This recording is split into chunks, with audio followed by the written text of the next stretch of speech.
nosso curso de teologia. Estamos estudando agora a matéria de ética cristã.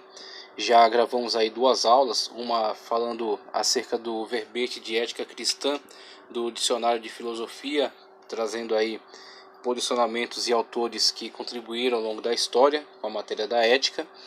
E também já trouxe aí um conteúdo que está ligado à apostila, fazendo uma diferenciação bastante clara aí entre ética e moral, colocando a moral então como objeto de estudo da ética, tá ok? Sendo a moral uma construção histórico-social e a ética uma análise crítica sobre essa mesma construção moral ao longo da história e também em diferentes sociedades, né? Então, a ética cristã, como por exemplo nós fechamos a aula passada falando acerca da ética cristã e colocando aí as colunas ético-morais, né, dessa tradição judaico-cristã, que vai constituir então a matéria de ética cristã, que vai ser então um meio de análise sobre essa construção moral de diversos povos. E até trouxe o exemplo aí do apóstolo Paulo, que fez um trabalho excelente quando ele passa por um processo de transculturalização, tá? Então ele sai da sua noção limitante de cultura e ele adentra a outros povos, ele interage com outras culturas, levando aquilo que é de fato algo universal, aquilo que é algo atemporal e também transcultural, tá ok? Algo que não é especificamente da cultura judaica e não é limitado a um determinado momento histórico, mas é algo universal, que é a ética fundamentada na verdade da cruz de Cristo como meio único de salvação, das palavras de Cristo como verdade absoluta, né? Como ele mesmo diz, eu sou o caminho, a verdade e a vida. Então isso está para além de judaísmo, isso está para além de momento histórico, isso é universal, tem que ser comunicado a todos os povos. Então Paulo, ele entendeu essa necessidade de separar aquilo que é um elemento particular e aquilo que é um elemento histórico de cultura e aquilo que é uma verdade fundamental, que é atemporal, que é transcultural e tem que ser comunicado a todos os povos. Então é isso que ele comunicava. Ele não estava ali para judaizar os povos, mas estava ali para conduzir todos os povos, dentre as suas diferentes construções culturais ou morais, mas conduzi-los a Cristo. E para que eles pudessem chegar a Cristo, cabia uma crítica ética, tá ok? Esta ética fundamentada na verdade da Sagrada Escritura, desde o Antigo Testamento, mas sendo lido a partir da ótica do Novo Testamento, tá certo? A partir daquilo que Cristo nos deu como parâmetros da verdade. Então ele comunica esta ética, ele comunica essa verdade, e assim ele faz um filtro entre tudo aquilo que necessariamente terá que ser rejeitado ou aquilo que não necessariamente precisa ser atacado por ser um elemento cultural particular, mas não necessariamente antagônico à verdade da palavra de Deus. Então, a partir desse filtro que é a ética cristã que estamos buscando aqui, ele vai analisar esses diferentes históricos e essas diferentes manifestações, tá certo, da moral particular de cada povo com o qual ele interagiu, e em linha de continuidade também prosseguimos nesta mesma ação, porque foi algo maravilhoso que Cristo fez através do apóstolo Paulo e que certamente é um referencial para nós também na análise que estamos fazendo aí da matéria de ética cristã, tá ok? Então partimos aí para esta análise, né? Vimos aí os textos normativos, né? O texto normativo de Êxodo, capítulo 20, versículos 1 a 17, a lei, tá ok? Algo muito claro, algo sólido, tá ok? Então algo que está ligado a obrigações. E vimos aí o texto de Mateus, capítulo 5, versículos 1 ao 14, quando Cristo toma a palavra e aquele sermão que ele professa, né, das bem-aventuranças, que nos comunica muito mais a ideia de finalidade, ok? Então o objetivo final: bem-aventurado o pobre de espírito, bem-aventurados que choram, bem-aventurados os mansos. Quem são os mansos? Quais são suas características particulares? Então este fim para o qual está tendendo, né, esta afirmativa, os mansos herdarão a terra. Então existe uma gama de características peculiares que o caracterizam como alguém manso. Então alguém não agressivo, alguém pacífico, alguém humilde, alguém que muitas das vezes evita um conflito, que muitas das vezes sofre alguma perseguição, sofre alguma calúnia, mas consegue ter autodomínio, autocontrole. Então poderíamos falar bastante acerca do manso, mas é colocado aqui como fim: bem-aventurados os mansos. Então temos o fim colocado aí: bem-aventurados que têm fome e sede de justiça, bem-aventurados os pacificadores, os que sofrem perseguição por causa do nome de Cristo, aqueles contra quem lançam injúrias, tá ok? Então temos aí uma fala muito mais ligada a finalidades, tá certo? Então o fim a se alcançar, o objetivo final, a virtude, tá ok? E a fala de Antigo Testamento, mas que também alimenta, né, toda esta lógica aqui de Novo Testamento, está presente nele, mas não somente como descrição, e sim como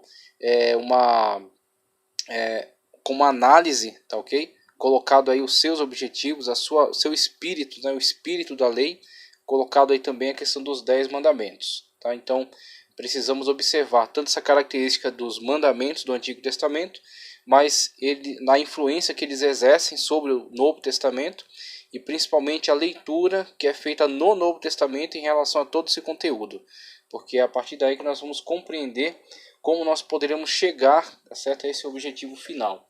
Então temos a construção, né, através dessas colunas ético-morais, a construção aí dessa ética cristã, que vai analisar esses diferentes conteúdos da construção histórico-social, as construções morais particulares.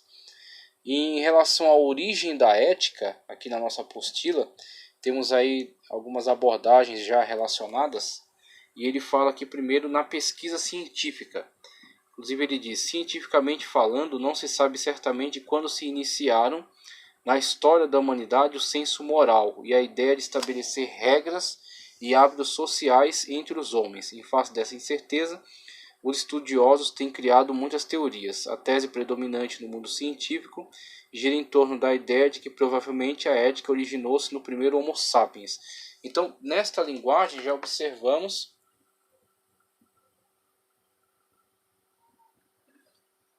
a descrição de certa gama, né, de posicionamentos científicos, né, de certos teóricos, quando fala dessa questão da abordagem evolucionista darwiniana, tá? A abordagem evolucionista darwiniana, que caracteriza então essa questão da a evolução das espécies, a seleção natural, isso sendo aplicado também, sendo aplicado de modo geral a todos os seres vivos e incluindo o ser humano, estabelecendo então não um marco histórico, né, porque não há registro, então isso certamente se deu antes dos registros históricos, antes da escrita mesmo, conforme essa teoria, né, conforme essa tese, e estabelece então que a partir do homem inteligente, do Homo sapiens, né, do Homo sapiens, é que deve se observar então a construção já de padrões de conduta, esses padrões de conduta para regramento do homem em sociedade, dos primeiros grupos sociais, né, que surgiram aí na história humana. Agora, é claro, isso está dentro de uma determinada ótica, né, dentro dessa ótica evolucionista darwiniana. E conforme em tela temos o texto: uma parcela do mundo científico continua concordando com a teoria evolucionista que culmina na hipótese da evolução das espécies e da seleção natural, que também é refletida na teoria ética aplicada à sociedade por meio da ideia de seleção e evolução dos indivíduos dominantes. Sempre é interessante lembrar que, infelizmente, esse posicionamento teórico em relação à evolução das espécies, ele foi reaproveitado, tá certo? Foi reaproveitado por muitos pensadores nazistas, tá ok? Então temos aí Francis Galton, toma de empréstimo, né, essa teoria do evolucionismo que Darwin estava aplicando às espécies de modo geral, e direciona isso mais especificamente para a sociedade, e futuramente pensadores da eugenia vão aplicar isso de forma mais específica dentro do pensamento da política nazista, de seleção dos indivíduos, segundo eles, evoluídos, seriam então os arianos, ok? E a eliminação de todos os demais, que para eles seria uma raça involuída, tá certo? Uma raça inferior, talvez oriunda até de outros outros tipos de espécies e não necessariamente da mesma espécie que deu origem à raça tida por eles como evoluída, ok? Eliminando até essa característica da comunhão entre os seres humanos, né? Então combate até essa questão da comunhão entre os seres humanos pertencentes aí a uma mesma etnia. Temos então esse aproveitamento maléfico, né, que é feito por essa teoria, e com isso tivemos aí uma tragédia social com a morte de muitos indivíduos, muitos grupos sociais que eram tidos aí como retardados, né, na sociedade. Então, homossexuais, negros, pessoas com deficiências físicas, pessoas com retardamento mental, diversos, inclusive, né, claro, não podemos deixar de citar a tragédia do Holocausto, ok? Então os judeus foram tidos por eles como pessoas que estavam de fato involuídas, estavam atrapalhando a evolução das espécies. Então houve também essa iniciativa de eliminação baseada também nesse tipo de teorias, tá, okay? Esse tipo de teorização. Então temos que tomar sempre muito cuidado com esse tipo de ideias. E vemos aí, claro, essa ideia foi uma distorção, né? Então não estamos dizendo aqui que foi diretamente Darwin que implementou toda essa forma, esse meio, essa teoria, esse aproveitamento, né? Essa aplicação, mas as ideias dele foram aplicadas desta maneira, foram tomadas de empréstimo e aplicadas desta maneira, como também Nietzsche, né, vai construir esta visão ética onde aspectos como misericórdia, vamos dizer assim, proteção ao pobre, proteção ao desválido, honra, honestidade, humildade, esse tipo de coisas são na verdade freios, limitações àqueles que têm poder e que podem então exercer o domínio. Então, quando ele elabora essa visão do super-homem, essa vontade de poder, né? Então ele, nesse pensamento, acaba destruindo, né, esses conceitos que são muito bem colocados aí pela religião, não só o cristianismo, mas muitas religiões, né, afirmam essa necessidade da proteção, da misericórdia, da humildade, da honra, e ele tenta destruir isso. Agora, não podemos diretamente vinculá-lo, mas foi sim aproveitado também dentro das fileiras do nazismo, essas ideias, essa filosofia colocada aí por Friedrich Nietzsche, tá ok? Então temos aí esse tipo de posicionamento e é o cuidado que devemos ter em relação a essa abordagem, tá certo? E a análise que devemos fazer sempre na sociedade para perceber algumas tendências que podem vir a se tornar muito prejudiciais, podem vir a se tornar muito perigosas, podem se tornar muito perigosas se potencializadas, né? Então, falando acerca dessa seleção, né, das espécies, quando há essa ideia do predomínio do mais forte. Então tem que se tomar muito cuidado, porque muitas pessoas tentando aproveitar essa ideia e tomá-la como justificativa para suas ações criminosas podem então dar a elas um mecanismo por meio do qual tentar destruir vidas, né, atentar aí contra a proteção de pessoas, usurpar, né, tentar abusar, né, de pessoas por meio dessas ideias, do aproveitamento, da distorção dessas ideias que foram lançadas na sociedade. Então temos que tomar muito cuidado com esse tipo de posição e com a ética que pode resultar dela, né? Então uma ética, por isso que estamos analisando essa questão da ética, né? E muitas das vezes algo que para nós seria totalmente antiético, né? Seria totalmente imoral, mas aí a partir dessas formas de tomar, nessas concepções, esta ética, por exemplo, estritamente pragmática, ok? Relativística. Então, entendendo, né, que o pragmatismo, aquilo que de fato funciona, utilitarista, tá ok? Pode-se dizer então, como isso vai favorecer uma determinada raça que está no poder, veja a vontade de poder de Nietzsche.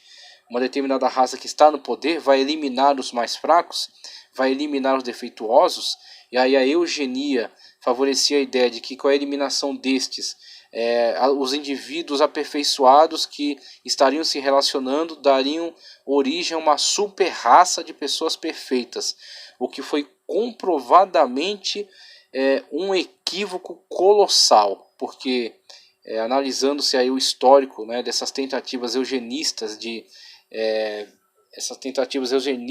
eugenísticas de seleção e de reprodução somente entre indivíduos dados como aperfeiçoados, como evoluídos nessa ideia de seleção natural, deles também advinham pessoas com defeitos físicos que eram tidos somente como pertencentes a certos grupos excluídos e que foram mortos nos fornos com veneno, deixados que morressem com fome ou mesmo assassinados, né, friamente.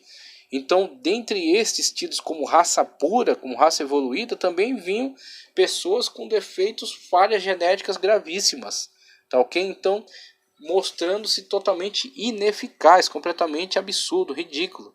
E temos que alertar, porque são oriundos desse tipo de abordagem, tá certo? Do evolucionismo darwinista, que foi reaproveitado para esse tipo de abordagem, que deu origem a esses monstros, tá ok? Então temos que tomar cuidado aí com esse tipo de ética, tá? E essa construção moral advinda aí dessas formas de posicionamento, nessas formas de entendimento acerca do mundo, tá? Ok? Essa visão de mundo, essa cosmovisão, que é muito perigosa, muito arriscada. E aí, o outro posicionamento que ele nos apresenta aqui é acerca do ambiente bíblico. Ele fala, ó, a Bíblia diz que Deus criou o homem à sua imagem, conforme a sua semelhança. Ele indica aqui Gênesis 1:26, né? Texto de Gênesis 1:26.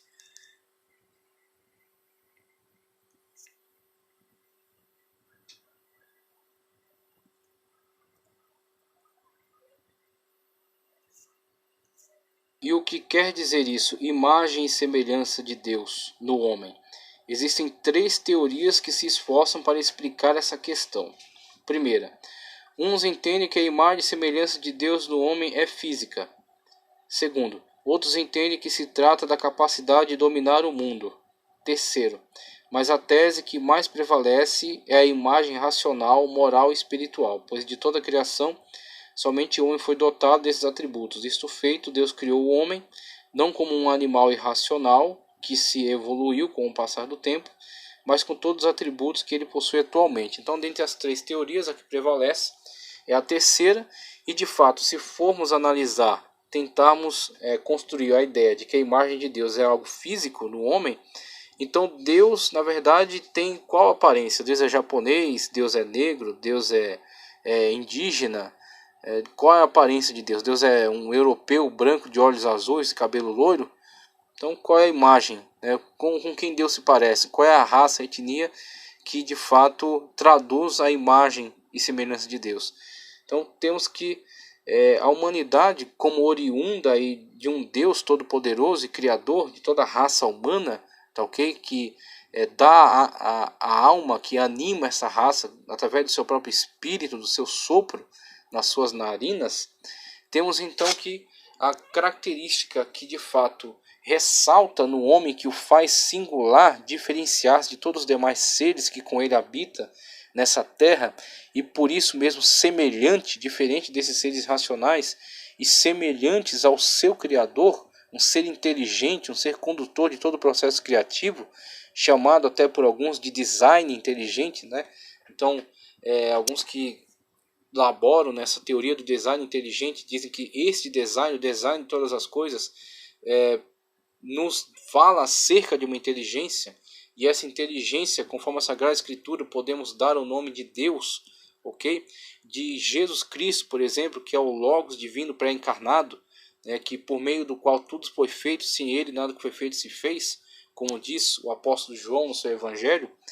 Então vemos facilmente que a imagem de Deus no homem é a inteligência. Então Deus deu parcialmente de sua inteligência perfeita, maravilhosa, infinita, eterna, pôs isso parcialmente no homem, sendo o homem então uma pequena imagem desse Deus Todo-Poderoso, que está presente aí na sua vida, através da sua razão, da sua inteligência, da sua moral, da sua ética, ok? Agora, claro, Isso mesmo sendo uma verdade fundamentada na Sagrada Escritura, né, uma verdade sólida, ela também tem que ser compreendida à luz da queda, tá certo? Então vamos falar mais especificamente disso em soteriologia, mas a queda trouxe depravação total, e a depravação total trouxe distorção da imagem. Agora, diferentemente de alguns que entendem que a imagem de Deus foi totalmente destruída, acredito, até olhando para o Evangelho, quando Cristo disse aos seus apóstolos: mesmo vós sendo maus, sabeis dar boas dádivas aos vossos filhos. Observo nessa fala de Cristo que há sim algo da imagem de Deus presente no homem e que não foi totalmente destruído, mesmo que esteja depravado. Mas com a atuação da sua graça, e até de uma graça preveniente, ok, de uma graça antecipada, restaura no homem sim muito daquilo que foi, tá, ok, antes da queda. Então faz com que o homem possa tomar decisões, inclusive capacitado não em si mesmo, porque está depravado, porque está caído, mas sim da graça divina, a graça misericordiosa de Deus que está sobre nós.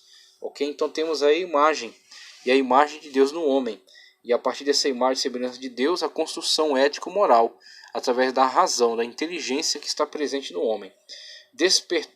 Dispensando o cético conceito científico, afirmamos aqui que o homem foi criado por Deus, dotado de livre-arbítrio, e aí, como já expliquei, mesmo tendo sido depravado, sendo parcialmente restaurado pela graça preveniente, ok? Para que possa então ver, né, a misericórdia de Deus e tomar boas decisões, desde que se deixe influenciar pelo seu Espírito, que constantemente interage conosco. Então, o Espírito de Deus que convence o homem do pecado, da justiça e do juízo, ok?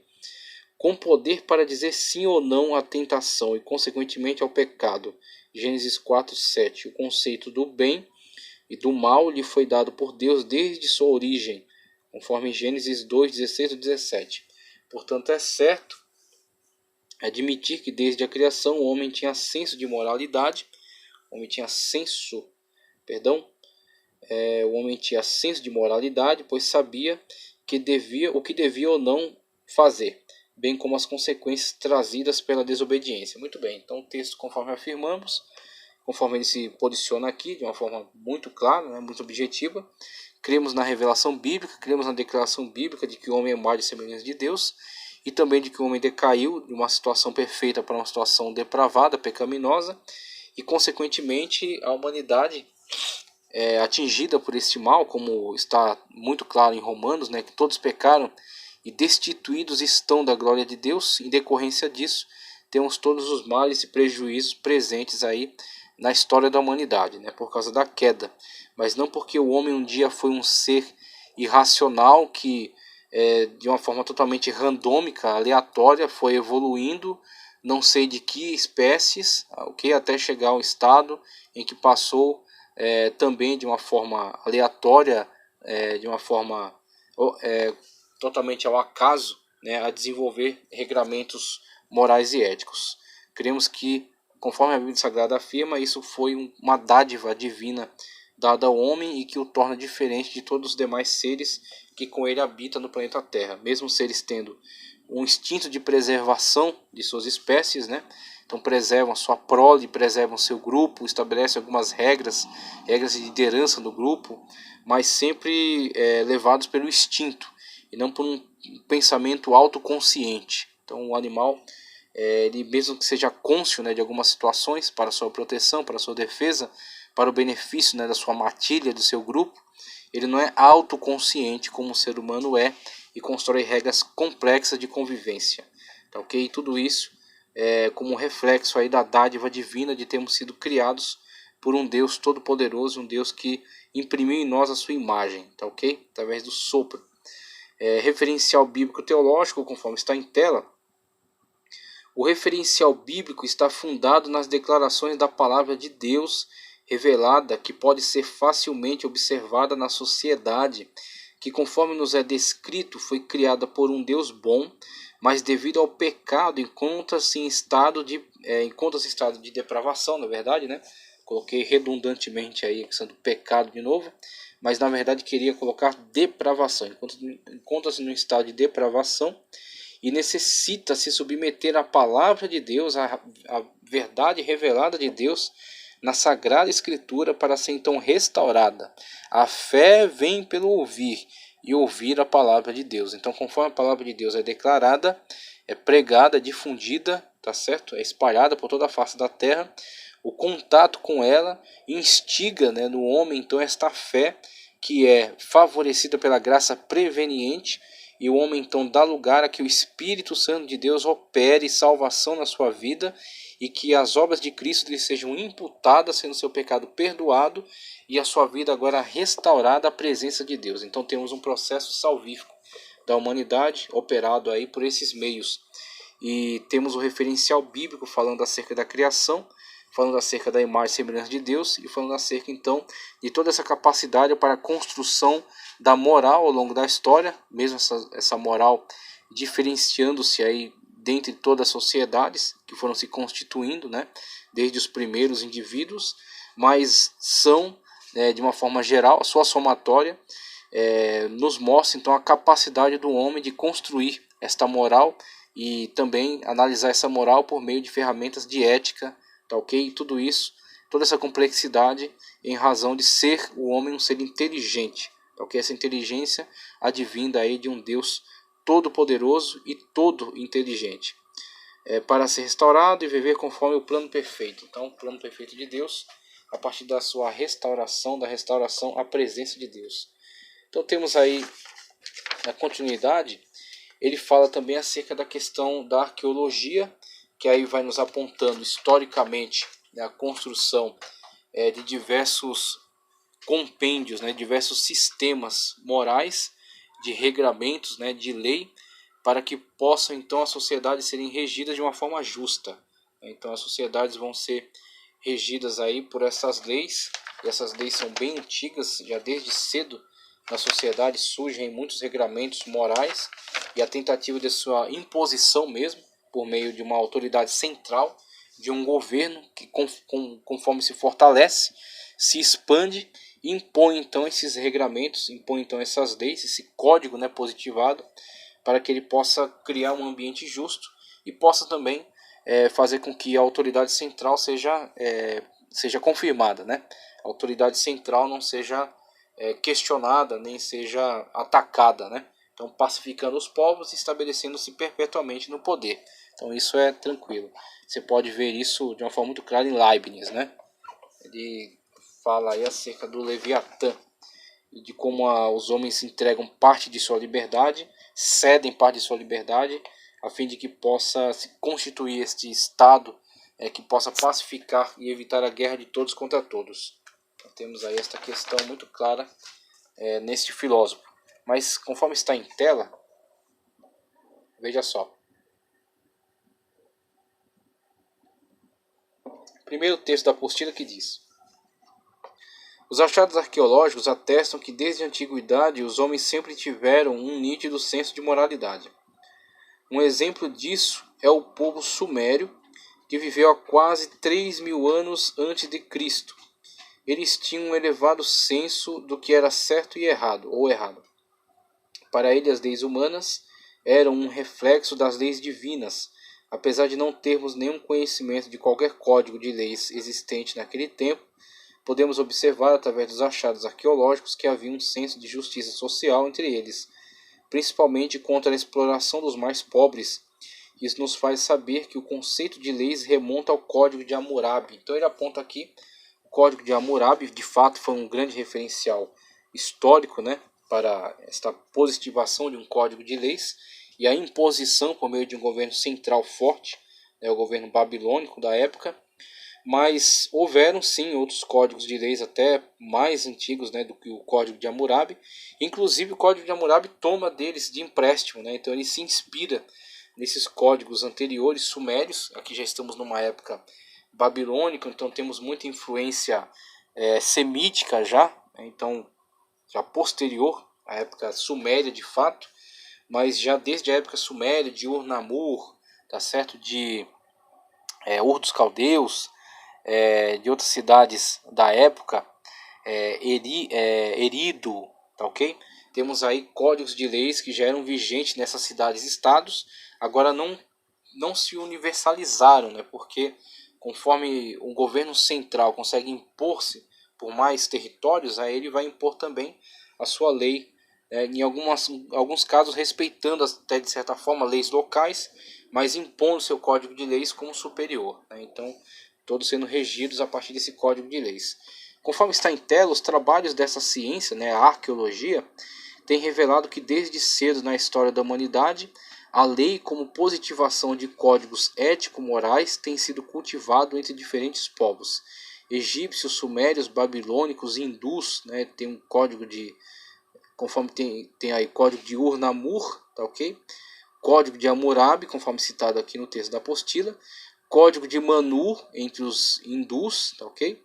E o código também, a lei de Moisés, né? A lei de Moisés, os 10 mandamentos e também os mais de 316 preceitos, né? Positivos ou negativos, conforme apontado aí por Maimônides, né? Maimônides e outros, apontam aí mais de 613 preceitos presentes aí em todo o decálogo, tá certo? Todo o Pentateuco, perdão, presentes aí em todo o Pentateuco. Temos então, a partir dessas leis, algo muito interessante a se observar, que a arqueologia nos aponta, né, a partir desses achados, a partir aí desses, tanto questão de textos antigos, né, cuneiforme, as tábuas de argila, né, com escrita cuneiforme, ou os papiros egípcios aí com os hieróglifos, hierático, né. Temos então, a partir do sânscrito, né, o sânscrito aí dos hindus, interessante a relação de proximidade entre religião e a lei, o direito, né? Então o direito emana da religião, como a própria palavra cultura emana de culto, tá ok? Então você tem, a partir esse impulso religioso do ser humano, esse desejo do religare, né, de se religar a Deus de algum meio, criar meios aí, criar ritos, né, criar códigos de conduta, né, conduta moral, limitações, né, à ação do homem, a afirmação daquilo que é louvável, daquilo que é de fato a correta maneira de se lidar com a vida, com as situações diversas, até com o comércio, com o trabalho, com o culto, com relações familiares. É dentro desse contexto que vão surgir então a inspiração, a primeira inspiração para os códigos de conduta, né, que vão reger aí toda a sociedade, que vão pacificar os povos e fortalecer o governo central. Por que o governo central ele começa a se interessar em registrar isso nas tábuas, ou colocar até em grandes monumentos, como Hammurabi mesmo fez, mandou esculpir em estela, tá ok? Então grandes blocos de pedra, onde artesãos trabalharam de forma, com certeza, com bastante dificuldade, né? Para, através desses baixos relevos, imprimir na rocha essas leis, para que elas fossem então colocadas ali de uma forma fixa, né, e pudesse então ser imposta a todos os povos. Porque isso era favorável até para a pacificação do seu governo, porque uma vez que a injustiça se multiplica, uma vez que a usurpação se multiplica, né, os usurpadores começam a ter oportunidade de se multiplicar e de impor, de abusar livremente das pessoas, isso vai causando insatisfação social, né, e vai promovendo a revolta. Então a revolta, né, dos povos, então nessa revolta as revoluções, a anarquia, o caos e a destruição geralmente do governo e talvez até a destruição de toda uma sociedade. Uma sociedade às vezes vai à ruína, né, por causa dessas injustiças que vão se multiplicando e não vão sendo aí mais sanadas, né, por uma ação estatal. Temos aí, por exemplo, Roma, né? Roma teve grandes revoltas de escravos, e depois ela de fato vem à ruína por causa da multiplicação de muitos abusos e da conformidade, da conformidade,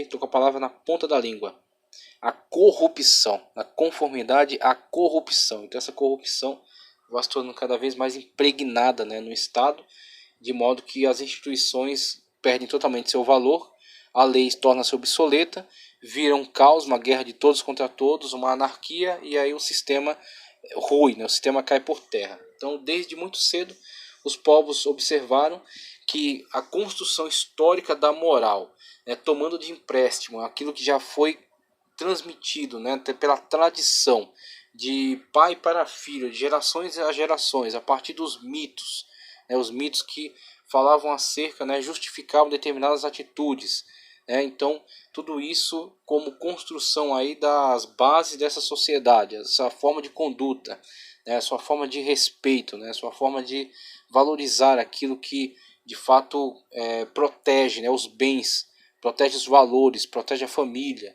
tá ok? Então, uma vez que os governos começaram a se fortalecer e observar que isso, de fato, é um elemento fortalecedor e pacificador da sociedade, eles começaram a investir de uma forma pesada nisso, construindo então os grandes códigos, né, da humanidade, que já desde muito tempo regeram esses povos e que, de certa forma, continuam, né, alguns resquícios deles continuam presentes até os dias de hoje. Porque temos aí muitas dessas leis que vão surgindo e vão sendo comunicadas a outros povos, mesmo com a extinção de um povo, aquilo vai passando adiante, né, por meio da tradição. O código de Ur-Namur, código de Hammurabi, código de Manu e o código de Moisés também, o Pentateuco, ok? E aí ele faz uma distinção no ambiente religioso mesmo entre paganismo e a Bíblia, entre paganismo e a Bíblia. No paganismo,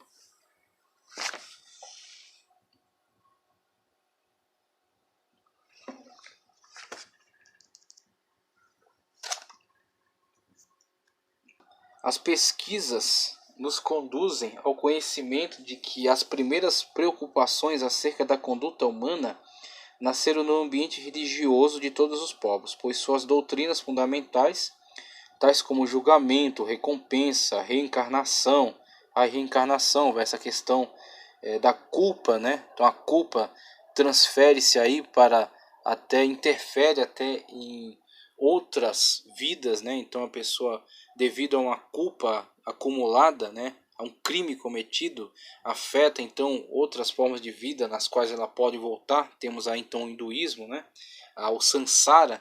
Temos aí a questão de que a pessoa fica presa então nesta roda de reencarnações até ela conseguir se libertar dessas culpas e emanar então para um estado superior, tá ok? Alcançando aí o nirvana quando ela não mais reencarna. Então temos aí essas ideias que estão fundamentadas nesse tipo de conceito e sempre alertando as pessoas com relação ao crime, à culpa, né, à desordem, às injustiças, né? Então sempre afugentando esse tipo de coisa da sociedade. Por isso que foi bem destrutivo quando Nietzsche inverte isso e coloca a questão da vontade de poder, que é a predominância então do forte, do super-homem, né? Isso certamente teve um resultado muito danoso aí quando isso foi reaproveitado em outros contextos, tá ok? Quando isso foi reaproveitado de uma forma bastante maliciosa aí pelo governo nazista, né? Governos totalitários de forma geral, né? Doutrinas fundamentais, julgamento, recompensa, reencarnação, etc., laboram essencialmente em função da justiça social e do bem-estar das pessoas. Então, não estamos aqui dizendo se esses conceitos pagãos, não estamos aqui trabalhando pela justificação deles, tá ok? Não estamos dizendo que estão certos ou errados, mas estamos dizendo sim que eles são um sinal de uma tentativa humana pela moralização. Então, claro, muitas das vezes vai ter interferência de ideias que têm origens, que têm fontes que na verdade estão incorretas, estão erradas, né? Foram pensamentos elaborados aí em cima de uma ideia que estava equivocada. Mas só pelo próprio fato da pessoa ter essa preocupação, ela construir esses códigos, né? Ela tentar elaborar esses conceitos, ela teorizar em cima disso, mostra o seu anseio, a sua necessidade pela justiça, né? Sua necessidade por eliminar, por afastar, né? Por limitar a ação destrutiva na sociedade. Então é isso que estamos dizendo. O anseio do homem por justiça, né? Como Cristo mesmo colocou, né, na sua fala, aqueles que têm fome e sede de justiça. Olha o fim, olha a finalidade que ele está buscando. Então são esses que vão integrar o reino de Deus. Aqueles que têm fome e sede de justiça, porque eles vão estar alinhados com a ação de Cristo por meio do Evangelho, né, da proclamação das boas novas de salvação através dele. Então aqueles que têm fome e sede de justiça participarão disso então. Ok? Temos aí a finalidade, né? laboram essencialmente em função da justiça social e do bem-estar das pessoas, como eu já li, né? Em alguns preceitos religiosos do antigo Egito, cerca de 3.000 anos antes de Cristo, se observa claramente mandamentos e decisões éticas, como por exemplo, não zombarás dos cegos, nem dos anões. Interessante, né? Uma coisa que mostra até um certo cuidado com relação à humilhação, com relação a esse tipo de proteção aos fracos, né? As pessoas que são necessitadas, que não têm a mesma condição. Então é uma equidade, né? Então uma vez que aquela pessoa, o direito iguais aos iguais, diferente aos diferentes, né? Então a noção da equidade. Então uma vez que a pessoa ela tem uma deficiência, para que ela seja equiparada ao outro, necessariamente terão que ter um pouco mais de atenção em favorecê-la para poder sanar, né, esta deficiência, sanar essa diferença e colocá-la no mesmo patamar do outro. Então, mais do que igualdade, é uma noção de equidade. E olha como isso já está presente em sociedades muito antigas, que até de uma forma equivocada é tida por nós como totalmente ultrapassada, né? É tida muitas vezes por nós como sociedades totalmente ultrapassadas, bárbaras até, né? Ou muito desprovidas, ok? Mas em alguns aspectos eles já mostravam muita capacidade, já mostravam um senso muito acurado, né? Uma moralidade às vezes muito elevada e que na verdade precisam ser reexaminados, precisam ser trazidos novamente à luz, né? Buscados e revalorizados. Então muitos conceitos aí presentes em sociedades tidos como retrógrados, né?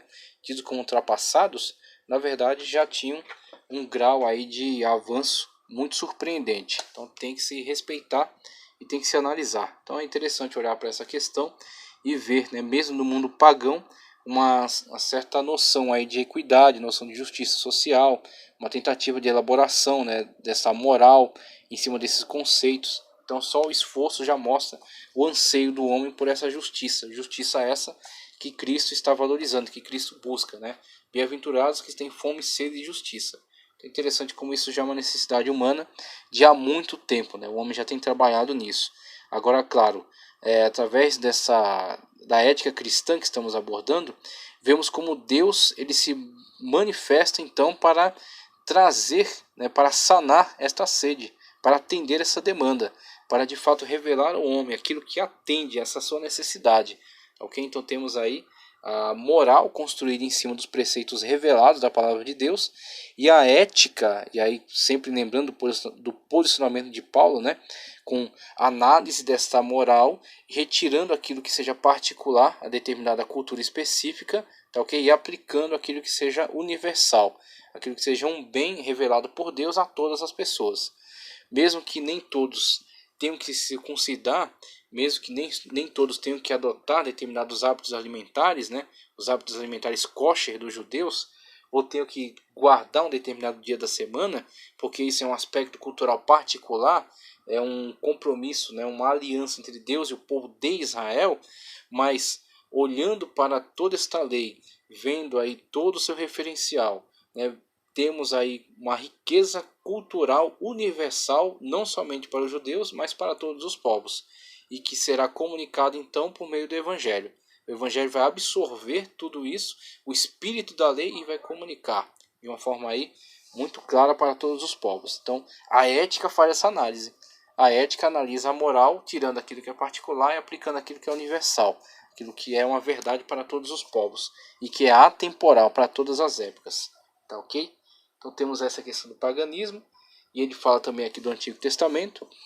A lei e os preceitos éticos também são fundamentais, e o trecho clássico é o capítulo 20 de Êxodo, os 10 mandamentos, onde relata várias proibições. A própria personalidade de Deus está envolvida na ideia da lei, e portanto toda a moralidade se fundamenta na religião. Então temos uma coluna, né? Uma coluna forte aí, que aponta aquilo que Deus revela como padrão, ok?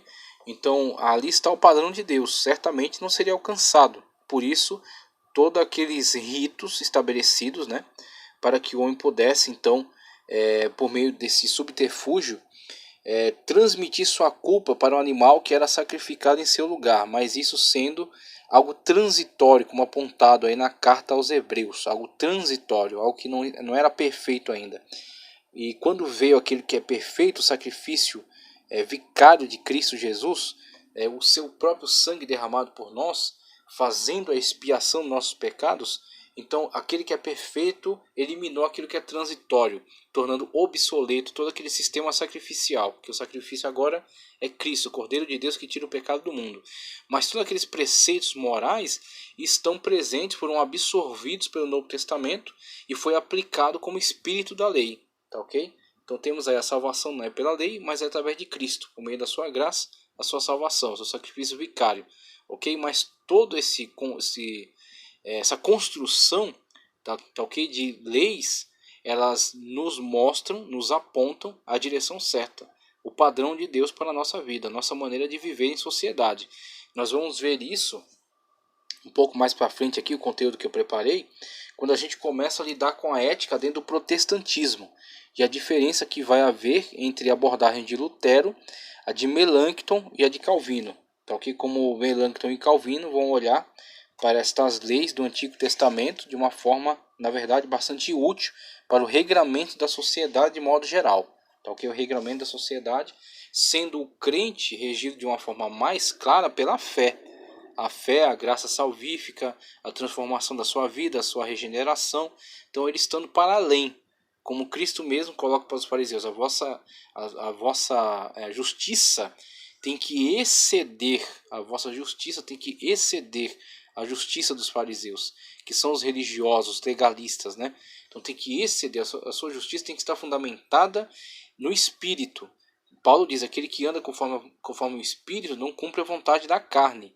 Então a vossa lei é uma lei superior, que foi implantada no seu coração, conforme texto que já indicava, lá no profeta, no Antigo Testamento, se eu não me engano, Jeremias ou Ezequiel, tá ok? Faça confusão, e talvez seja Ezequiel na verdade, que Deus retiraria o coração de pedra, tá ok? Implantaria o coração de carne, no qual escreveria a sua lei. Sua lei está gravada agora no coração, não em tábuas. E isso vemos sim acontecer no tempo da graça. A lei de Deus está em nós, no nosso coração. Nós somos templo e morada do Espírito de Deus, aquele que é a nossa lei. Tá ok? Então temos essa superação, está para além dessa lei escrita. Mas esta mesma lei gravada nas tábuas, ela é sim um regramento para a sociedade de modo geral, porque o Estado é constituído por pessoas que estão em comunhão plena com Deus e outras tantas que não estão e não serão obrigadas a estar, porque não é por imposição, não é por força nem por violência, né, como diz a Escritura, mas pelo Espírito. Então, para essas demais pessoas, os 10 mandamentos se tornam então um grande referencial de regramento da sociedade de modo geral. Então, a gente vai ver isso de uma forma mais específica mais para frente. Mas aqui, conforme o texto em tela que diz, no ambiente religioso, paganismo, assim como a história do culto mergulha na fumaça do tempo, assim também o conceito de cultura e dentro dela as construções ético-morais também se perdem no tempo, vinculadas a conceitos como ira dos deuses, né, para impregnar a sociedade desse temor, né, que os deuses vão se irar se virem essa injustiça, se isso não for sanado, se isso não for evitado, né?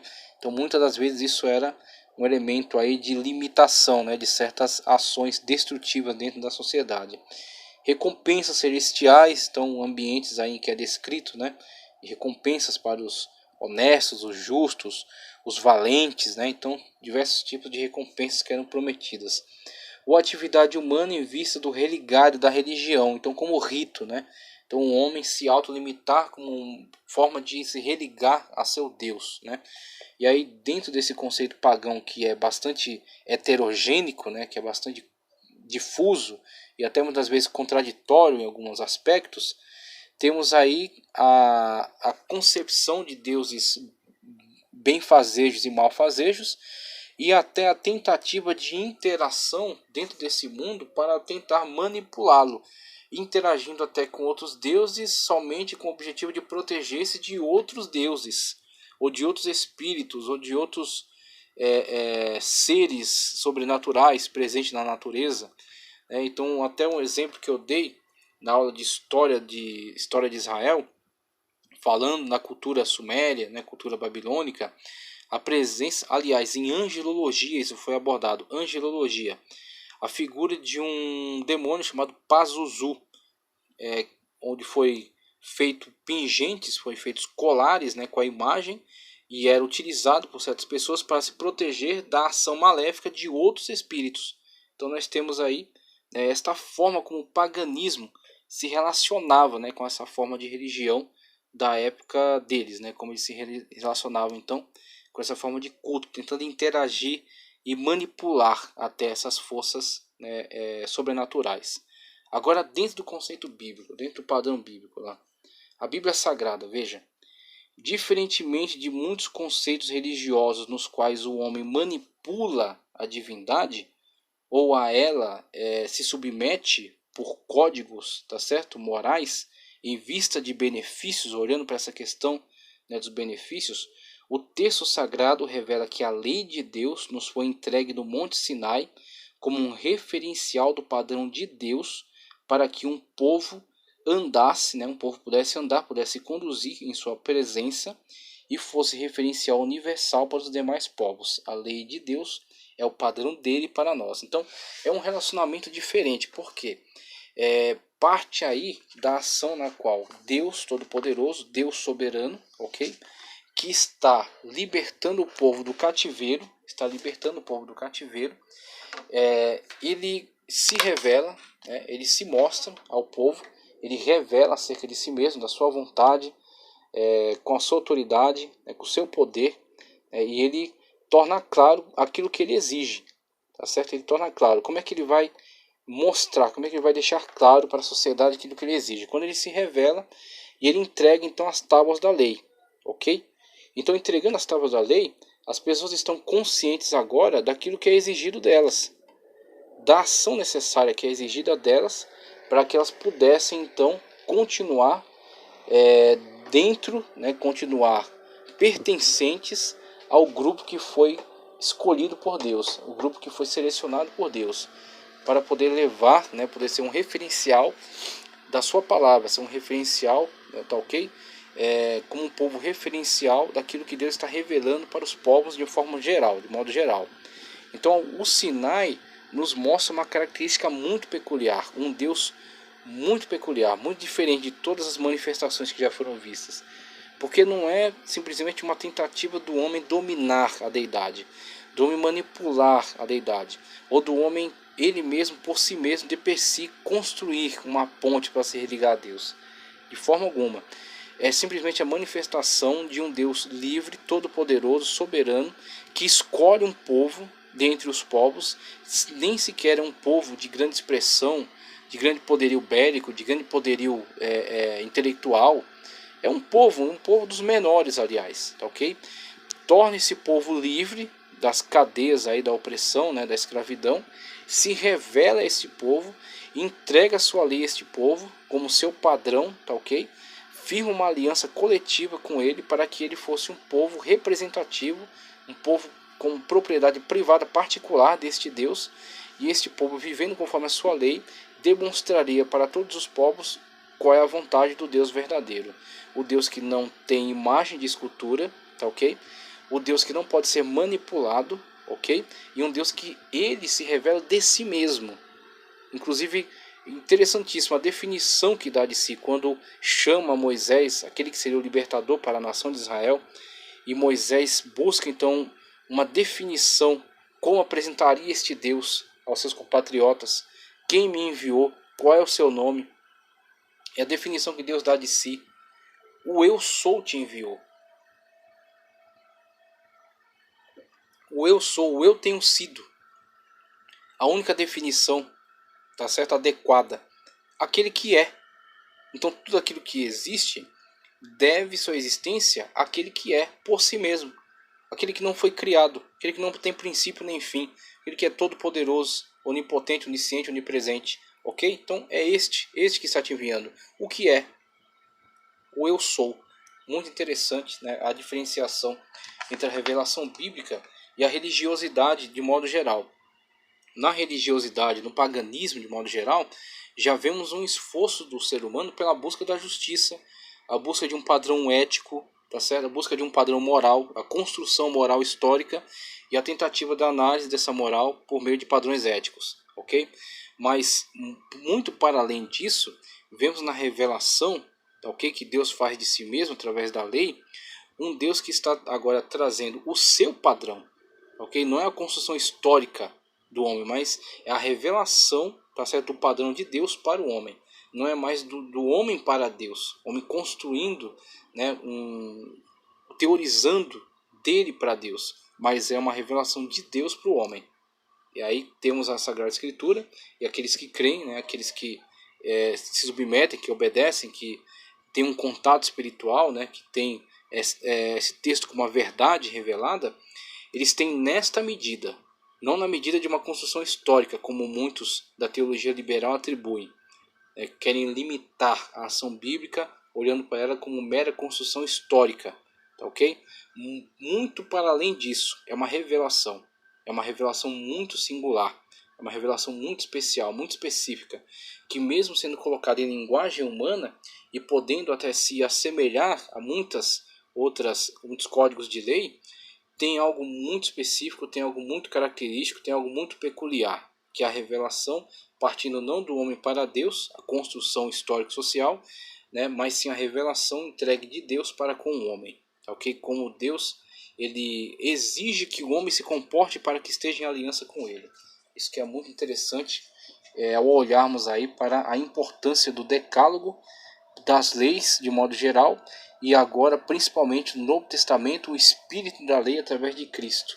É quando ele no seu discurso coloca ali esta visão do fim, né, do bem final, da virtude, da finalidade, tá ok? Aí ele traz um texto aqui nas diversas culturas, vamos ver aqui o que ele nos diz. Todas as culturas se valem de seus ícones como profetas e sacerdotes para justificar as condutas morais. Então toda essa construção, né, que descrevemos aí ao longo da história. Justificar as condutas morais. Na cultura do Ocidente, são familiares a figura de Moisés, ao receber do Monte Sinai as tábuas dos 10 mandamentos divinos, tá ok?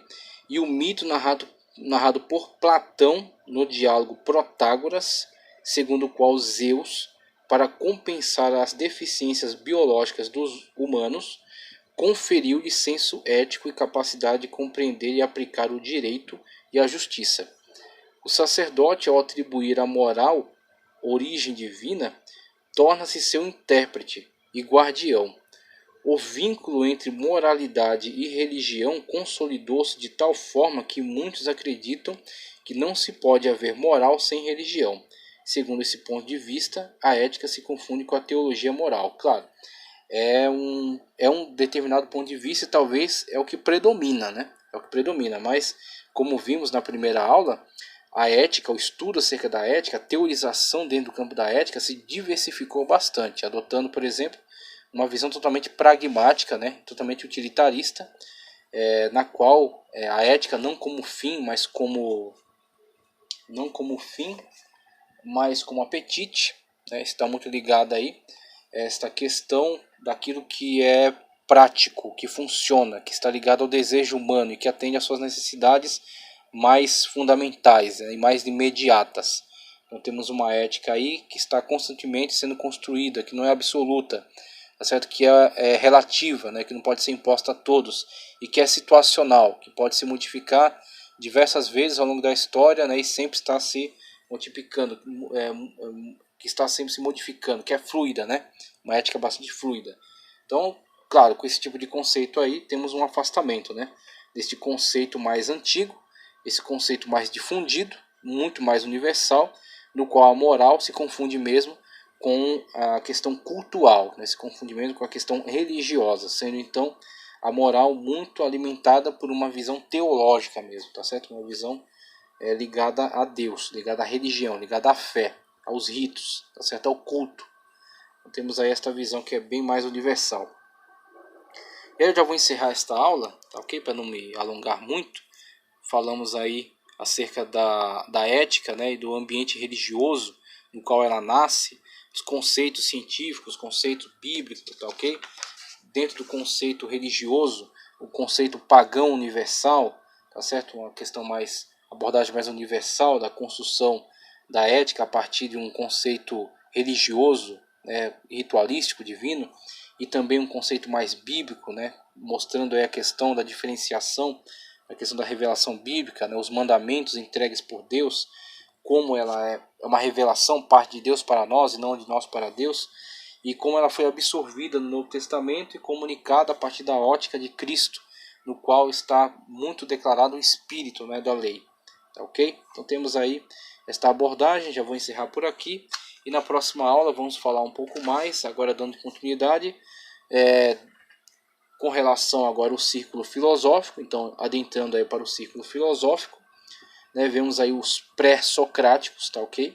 Os filósofos mais naturalistas, os pré-socráticos, como eles já discutiam um pouco também acerca da ética e relacionavam isso na sua filosofia naturalista.